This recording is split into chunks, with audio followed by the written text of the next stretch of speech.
Hello, and welcome to this week's episode of VNture Podcast.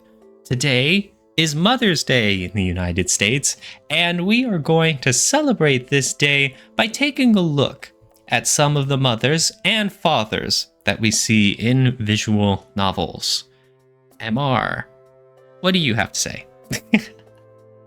Yeah, the topic of parents is underappreciated. I mean, it stems kind of from the anime that a lot of the times the previous generation is glossed over to make room for a story about high school boy going to a normal high school class. So this episode is precisely not that. It's focused for our appreciation to all those parents' characters' depictions in VNs and how we sometimes miss them. So, what's your first pick for this topic to talk about parents in VNs? One of the first titles that came to my mind was Root Double. And if you want to get all down into the brass tacks of its full name, it's like Root Double Before Crime After Days, which is quite the mouthful. Yeah. Root Double is a pretty interesting VN because it has two sides to it. I guess you could say one side is Root A. In this story, there is an explosion at a nuclear power plant. And in the chaos, an emergency services team is sent in to rescue any civilians that may still be in the plant. Our main character is the captain of this squad, and unfortunately, he gets amnesia at the worst possible time and place. How convenient. Yes, how terribly convenient. So we, the readers, follow him as he regains consciousness in the middle of this crazy situation as he has to look out for himself and his squad mates and for any other survivors that may need evacuation. Root B, the other half of Root Double, takes place a week earlier. The main character is a high school boy who is just living his happy, normal life with his friends. However, they discover a few very interesting things going about in their town, and as they investigate, it seems to grow into a bigger and bigger issue, and they realize they are quite in over their heads. But they are the only ones who can stop something serious from going down, and they set off to try and save a lot of lives. I want to talk about the main character here of Root B, Natsuhiko. He is a pretty typical visual novel main character. He's a teenage boy, he's nothing too special, and he's just living his normal high school daily life. And of course, the whole draw of this Root is that strange things are happening and he gets suckered into something big. As it usually goes with these kinds of visual novels, his parents are out of the picture. They're just away on unexplained business, and he's, has the whole house to himself, and he hangs out with his friends all day. They never get mentioned. But what happens here is that a few days into this route, his mother shows up. She's her own character. She has her own sprite who comes up on screen. And you're like, oh my goodness, yes, it is his mother, Miyoko. And what's interesting is that she is a researcher at the nuclear power plant. In fact, she's very hardworking, intelligent, and serious, and she's made quite the name for herself in the scientific community, but because of that, she is very often away at work all day. And our main character, being a teenage boy, is kind of getting into his rebellious phase. And so there's some tension between the main character and his mother. I'm very impressed in Root Double in this regard, in the fact that she has plot relevance. I don't want to go too much into spoilers, but of course, her being involved in this nuclear power plant that suffers the explosion a week later, as we know, it turns out that she has a hand in some background details. And again, without going into spoilers, it's very interesting the slow way that you have someone who you figured wasn't going to appear in this visual novel at all, slowly become introduced, slowly become sort of this side plot with the main character, slowly have some interesting repercussions outside of what you would expect, and then who later becomes, firmly a part of the plot. Yeah, it's impressive that she becomes relevant in the ongoings. Mm-hmm. And it's not like a hand wave, yeah, she's working on something else, goodbye. Exactly. Because that's what's usually in these sorts of teenage hero stories. You got the main character and who has his teenage friends, and they are gonna save the world. And any adults they come across are clueless about things, or they're idiots who just brush them off, or both. Yeah. True. So irrelevant or incompetent, yeah. Exactly. To the point where the teenagers are the only real heroes around. But in this case, you have a visual novel where his mother is involved. And what's more, because I mentioned that she's very often away at work all day and main character is starting to get a little rebellious, there is that tension between them. And that does play into some parts of the story. That's what plays into some scenes as well. And we get a little bit of character development on that end. It's very sweet. Nice. You don't often get to see, aspects like that. True. Yeah. What's even better is that, if you could tell from some of the CGs that are scrolling along in the background of this video, she's in a few CGs. Again, that's pretty rare for characters to be showing up in these unless they're major players like the heroines or the main characters, la-di-da. But Root Double has a lot of CGs, and they give a few of them to Miyoko herself. Damn. I mean, it's kind of saddening how rare it is for us to celebrate when it happens. But you're correct, yeah, that's sadly the trend, especially in those romance-focused VNs that completely handwave existence of protagonists' parents and make it as convenient as possible for, they are on a business trip for, I don't know, for the next whatever length the VN will have. The classic parents away on a business trip for apparently like 3 years. Yes, exactly. For the entire duration of the school life for the protagonist, yeah. I know, right? You got events like the high school protagonist graduating, no mention of the parents in the crowd. Nope. But that's what today is. It's Mother's Day. That's what we're celebrating. Exactly. Mm-hmm. Do you have anything to share, Amar?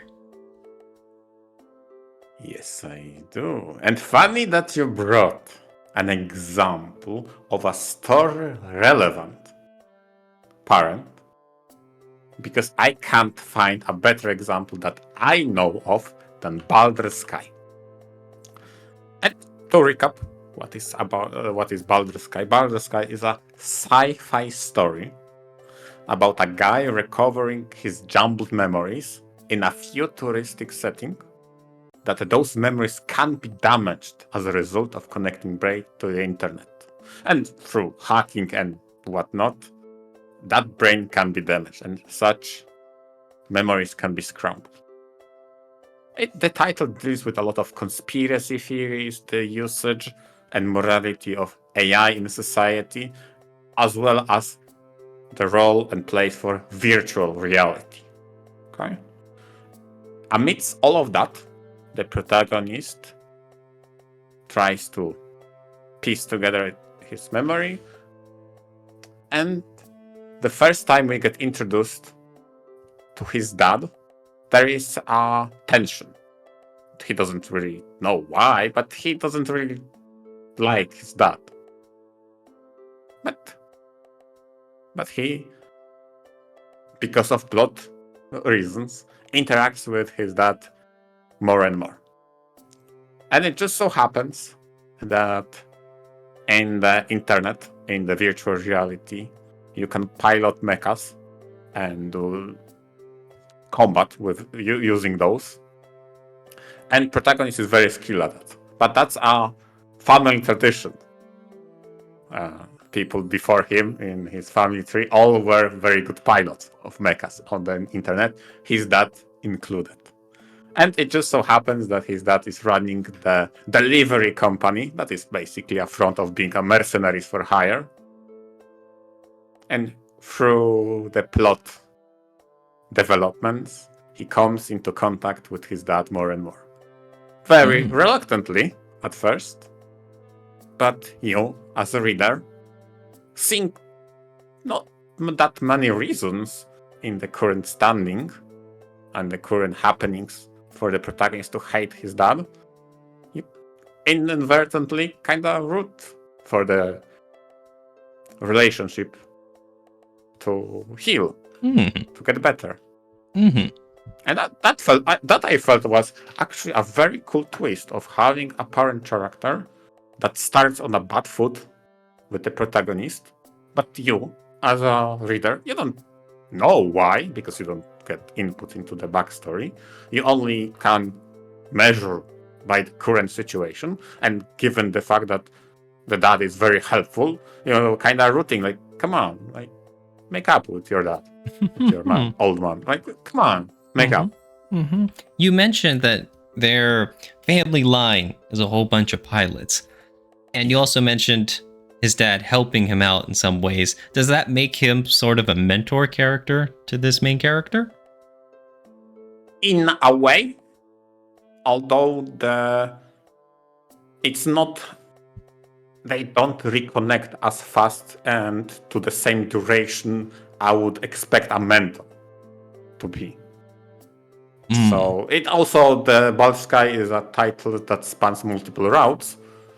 Some of them change the sequence of event of how protagonist regains the memory and how he formulates relations with other people, including his dad.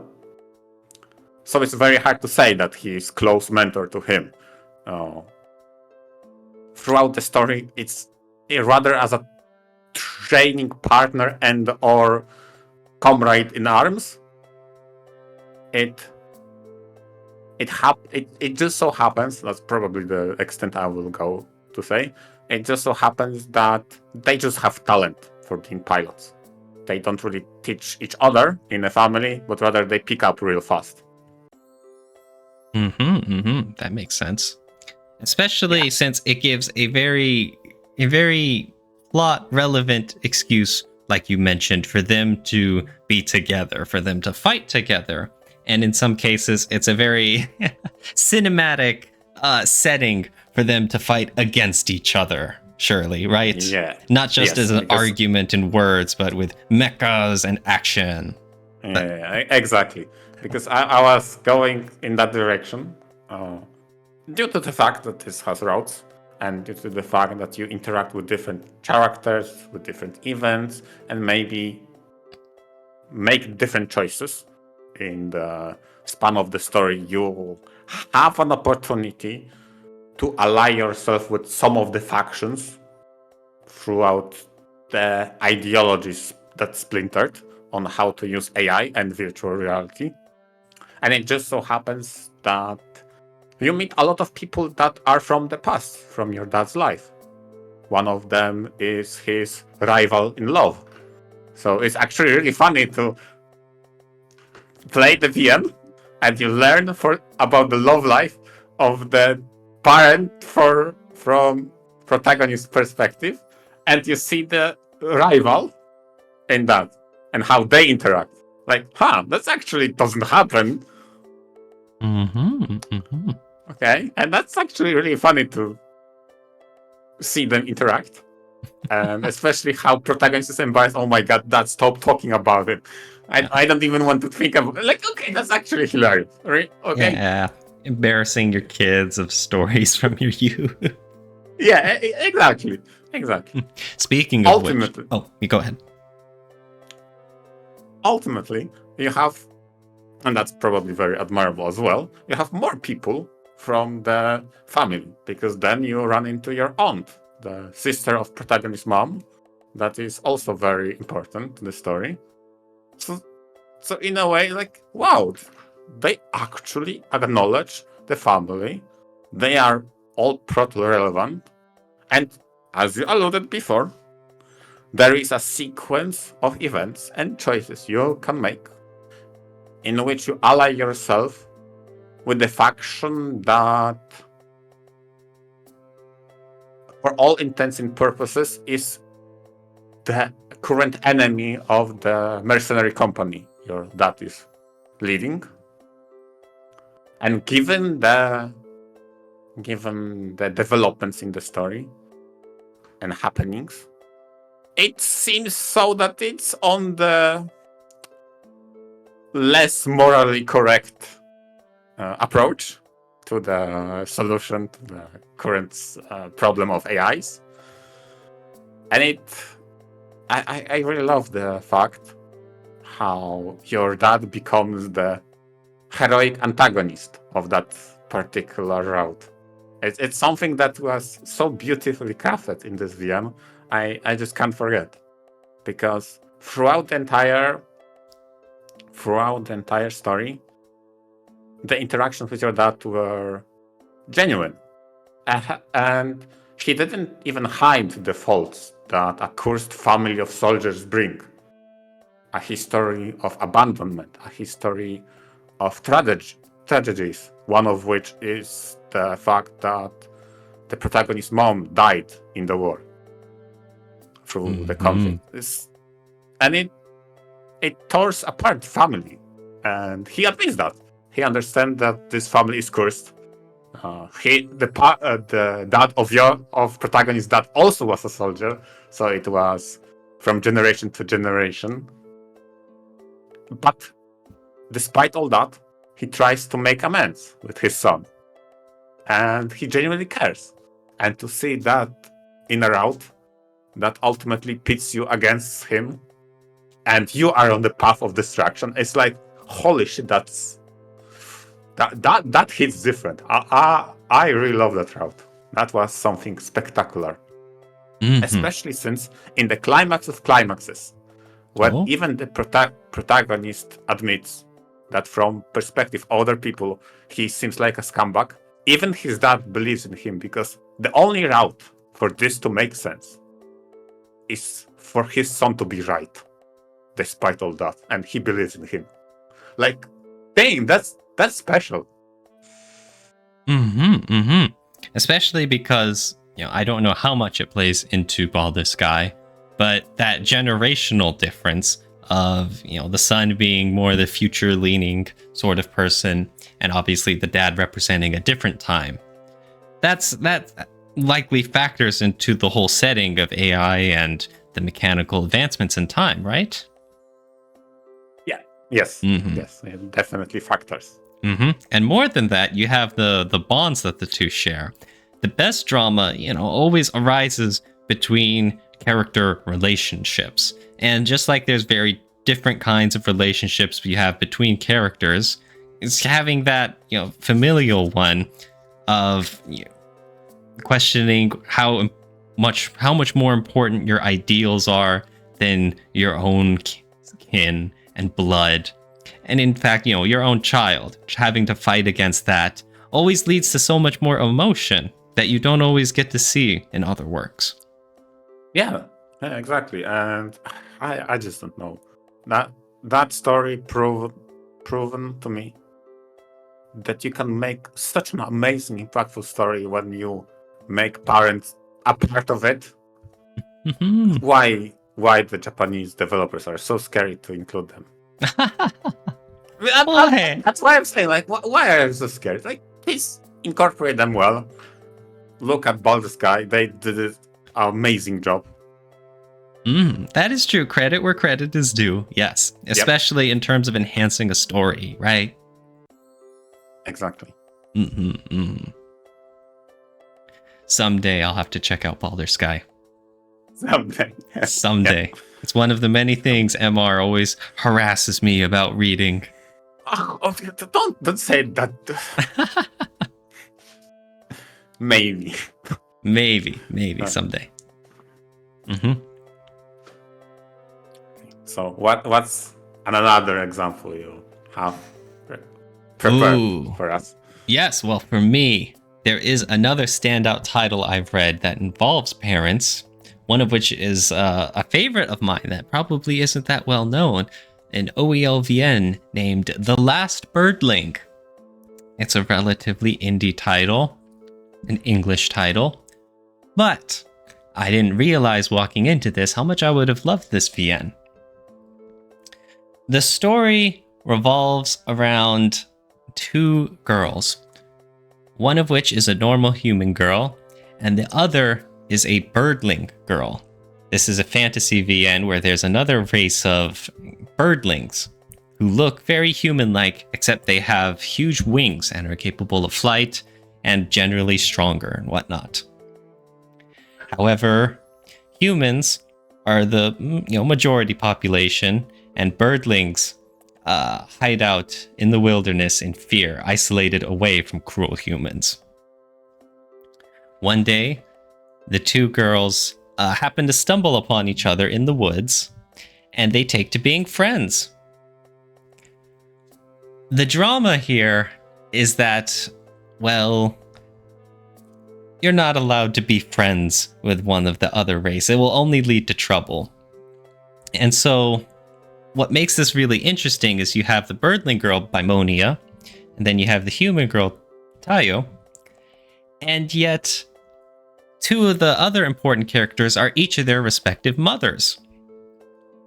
The birdling mother, I think her name is Lulu, and then the human mother, Irene.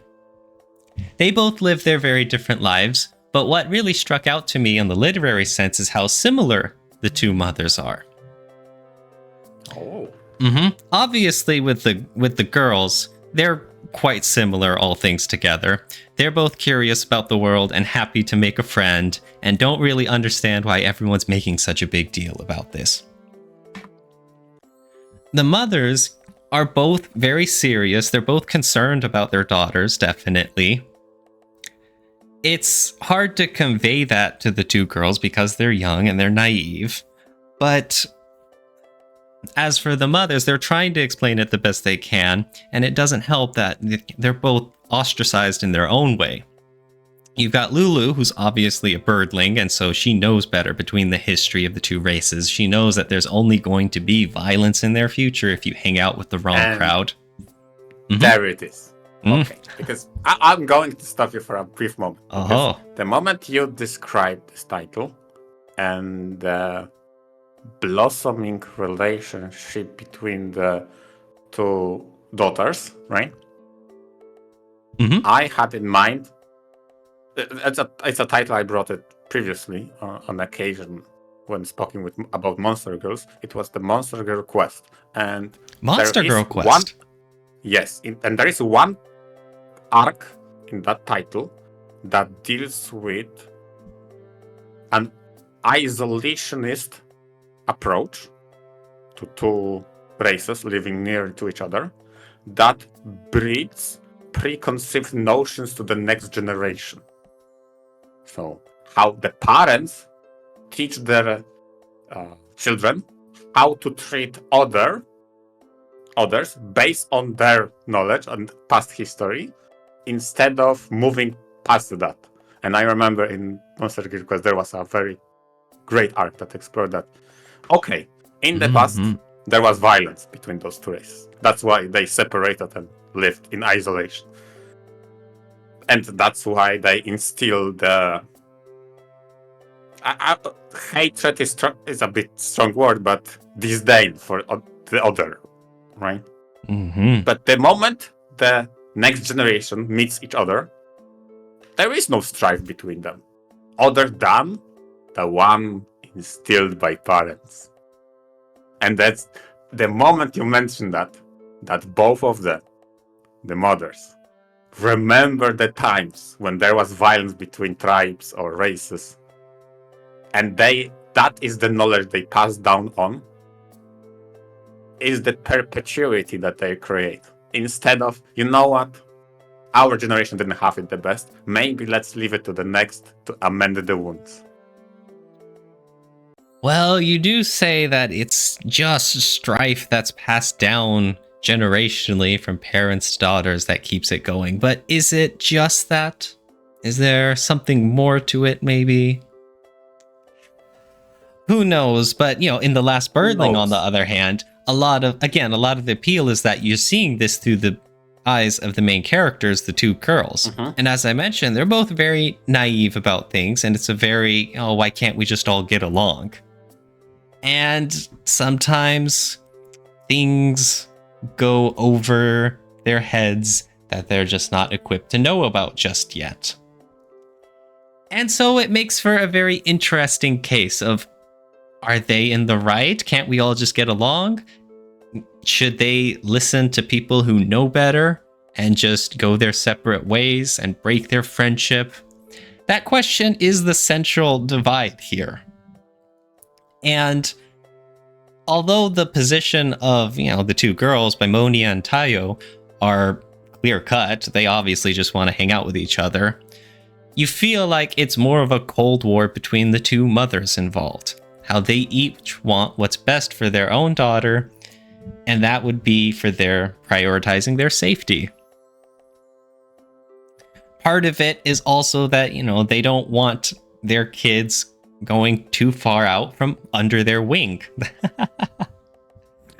They don't. The world is a big scary place, and they want to keep them safe, in their sight where they can help their kids live their life. Yeah, and again, I feel like you bring a good point. They actually may be right. For all that I alluded to, right? That doesn't mean that the next generation can solve it. There is a reason and wisdom in what the previous generation remembers and tries not to repeat. But also there is no progress if the next generation is not allowed to even try. Yep, that measure of how much can you place in hope versus how much can you place in your own safety. Oh yeah, yep. Exactly. And that's a question that they all must wrestle with in The Last Birdling. I wish I could talk more about The Last Birdling. Unfortunately, it veers into spoilers, but man, it is a favorite title of mine. It does some things very well that I enjoyed so much. Not just with the characters, but also with the plot, with the developments, with the twists. And of course, the two mothers, Lulu and Irene, are two centerpieces in this story. It's very, very interesting, the way you describe it as a cold war between parents. Like that's actually intriguing concept. In a sense it is, yes. There's that drama stirring the tension in the background. But all in all, it's always out of love. They're doing it because they love their daughters and they want what's best for them. Yeah. Nice. Surely, you have another title to mention, right, Amar? Yeah. Speaking of wanting what's the best for you, I brought a title that is the antithesis to that. Oh. Because, if we talk about titles that feature parents, I had to include one that has parents, but portray them in very dark light. In this case, I brought Princess Evangel, a title you may not expect that I'm going to talk about in such a sinister way. But this is a title nonetheless that pictures very competently adults, but in the worst way possible. In case of protagonist, his father is actually a prominent figure in almost all the routes, but in the worst possible way, because he is the main reason for the current state of affairs. And to recap, Princess Evangel starts by having the main protagonist join the all-girls school. And the reason he does that is because during one of his wandering in the town, he meets the main gear pretty much, the Risa. That she was, I think she was by then running away from school or something like. I was trespassing because it's very strict school, and she was after hours walking around the town. And she bumps into her, and then they bond over that she was escaping from the guards that were searching for her, etc., etc. But ultimately, what that school provides, being a high-class all-girls school, is they are well-funded, right? And the protagonist is kinda on the run because the bad choices his dad did. In this case, it was all about gambling and how much of a debt he is in, that he is involved with mafia. And he's running around away from a mob. And the good-natured protagonist tries to pay off his dad's debts. But that doesn't help their family to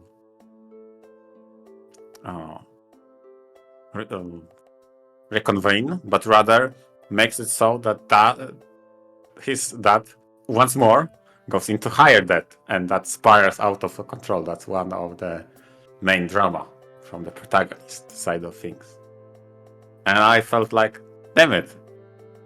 See, parents can be pictured in a story-relevant way, even if not in the best way possible in this case. You have an example of a parent that ruined the family, and now good-natured protagonist has to learn that maybe you should cut off ties instead of allowing him to abuse you further. That was the central drama, because the moment he managed to pay the debt took one more, and it was never-ending cycle. Oh dear. Oh, I know we've had all of these great examples of parents who have contributed so much to the plot and were wonderful characters. And now you're coming in swinging, telling us about someone who's a main source of drama and tension and stress. But yeah, and that... but as far as being a character, would you say this is still good for the story? Do you think Princess Evangel handles this well? Having, a father figure, someone like that who ends up causing a lot of problems? I feel like it depends on the route. Okay? He kind of kickstarts everything by, making so the events converge in such a way that protagonist lands in the all-girls school. And in some routes, that's it. That's all that was his involvement. In other routes, he's more relevant because it entangles the chosen heroine route, and the drama escalates because of that. So from the story perspective, I feel it's... I don't want to say net positive. There is nothing really positive about such an antagonist. But it is so relevant, and it pictures how the fractures can happen. And it's saddening, right? And ultimately, what is kind of why I chose Princess Evangel, that's not the only parent. Almost every... every single heroine has parents that are involved. Every single one. Oh, wait. So like you're mentioning, there's plenty of other parent characters in this VN? Yes. Yo, wow.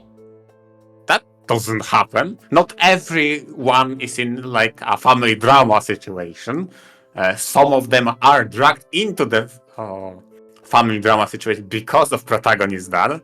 But they are involved. And that was a shocker to me.